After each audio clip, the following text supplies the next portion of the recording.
Γεια χαρά σε όλους και καλώς ήρθατε σε άλλο ένα βίντεο του καναλιού με το Avata 360. Παιδιά, σήμερα πετάμε με goggles και motion controller για να δούμε τι κάνει σαν FPV. Δεν ξέρω, θα δούμε, αλλά εντάξει, θα πετάξουμε να δούμε γενικώς πώς συμπεριφέρεται και αν πλησιάζει καθόλου την εμπειρία του Avata 2 σαν FPV drone.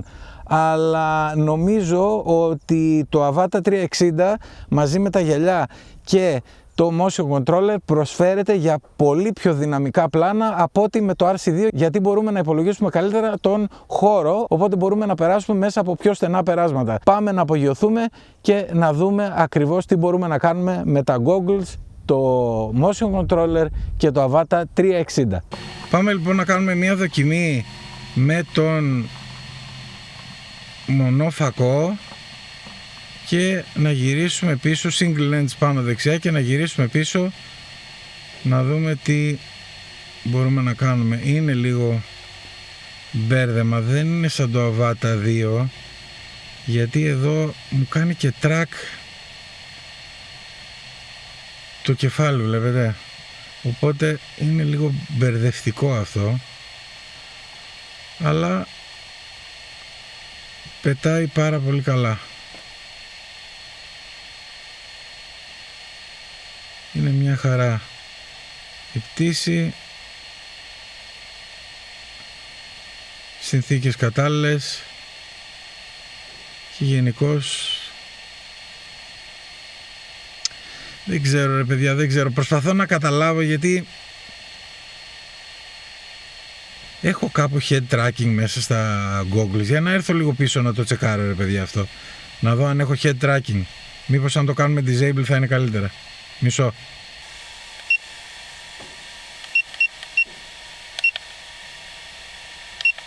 Είχα ανοιχτό το head tracking, μάλλον το ανοίγει αυτόματα το Avata 360 όταν πετάς με τα γυαλιά, γιατί εγώ παιδιά δεν το είχα ανοίξει. Οπότε τώρα το έβγαλα το head tracking και κουνάω το κεφάλι μου, τα γυαλιά δηλαδή, και δεν αλλάζει κάτι. Άρα τώρα πετάει ακριβώς όπως πετούσα με Avata 2. Μπαταρία είμαστε ok.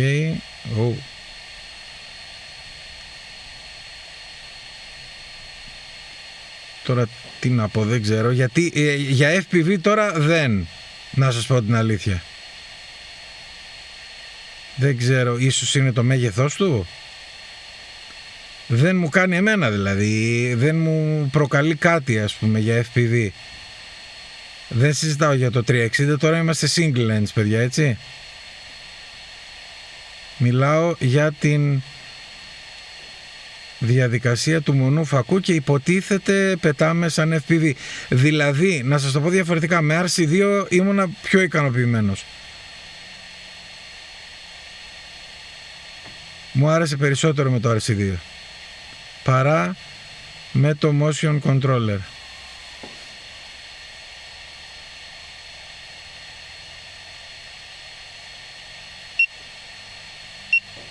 Περάσαμε και από ένα ψευτοκενό. Για να δούμε, να έρθω λίγο από εδώ και να κάτσω εδώ και να πάμε να αλλάξουμε. Μπορείς on the fly να αλλάξεις φακό? Δεν νομίζω. Όχι. Πρέπει να σταματήσω την εγγραφή και να αλλάξουμε σε 360. Ωραία. Τώρα τραβάμε 360. Οπότε θα κάνω μερικά πλάνα τα οποία θα σας τα βάλω. Έχω λίγο... Ρε παιδιά, είναι καλύτερο άμα το έχεις στο 360 από το single lens. Εννοώ η εμπειρία μέσα στα γυαλιά πάντα. Πολύ καλύτερο. Γιατί έχει και το stabilization το οποίο σε βοηθάει, όπως βλέπετε. Ενώ, μάλιστα. Τώρα μάλιστα. Άρα, όταν έχουμε μονόφακο δεν έχει stabilization, ενώ όταν είναι με το 360 έχει.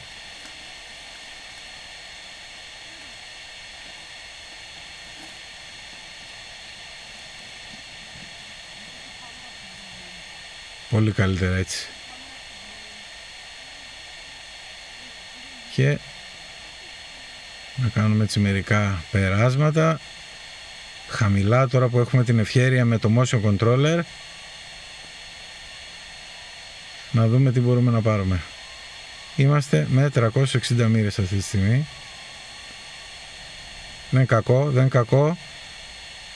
Με 360 φακό είναι πολύ πιο καλή η εμπειρία, παιδιά. Μέσα στα γυαλιά μιλάμε πάντα. Το απ' έξω θα το δούμε, γιατί θα σας βάζω τα βίντεο της υψηλής ανάλυσης. Με το μονόφακο δεν μ' άρεσε, αλλά με 360 ναι. Για να δούμε.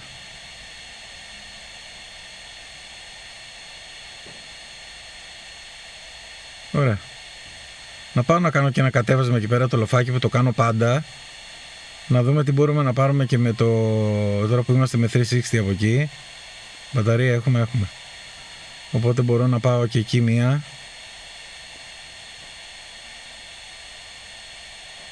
Και να γυρίσω έτσι. Καλά, παιδιά, άμα είναι να συγκρίνουμε με Avata 2, δεν μπορούμε να συγκρίνουμε, παιδιά. Εδώ πέρα, σε αυτό το σημείο έρχομαι, δεν μπορείτε να καταλάβετε πόσο πατημένος έρχομαι με το Avata 2. Σε αυτό εδώ το κατέβασμα. Εδώ, όπως βλέπετε, έχουμε μια καλή ταχύτητα. Περνάω κοντά λίγο από τα βράχια έτσι για να πάρουμε μερικά πλάνα εντυπωσιακά. Και γυρνάμε πίσω, παιδιά. Πολύ... Λοιπόν, ο μονός φακός δεν μ' αρέσει. Σαν εμπειρία μέσα στα γυαλιά πάντα μιλάω. Έτσι να είμαστε ξεκάθαροι. Ο 360 είναι πολύ καλύτερο και έχεις πολύ καλύτερη αίσθηση μέσα στα γυαλιά. Το αποτέλεσμα, όπως είπα και πριν, θα το δούμε μέσα στο βίντεο, στο editing που θα βάλω τα πλάνα υψηλής ανάλυσης. Ευχαριστώ πολύ που ήσασταν για άλλο ένα βίντεο κοντά στο κανάλι. Like, subscribe, τα σχόλια από κάτω και τα λέμε στο επόμενο. Γεια χαρά!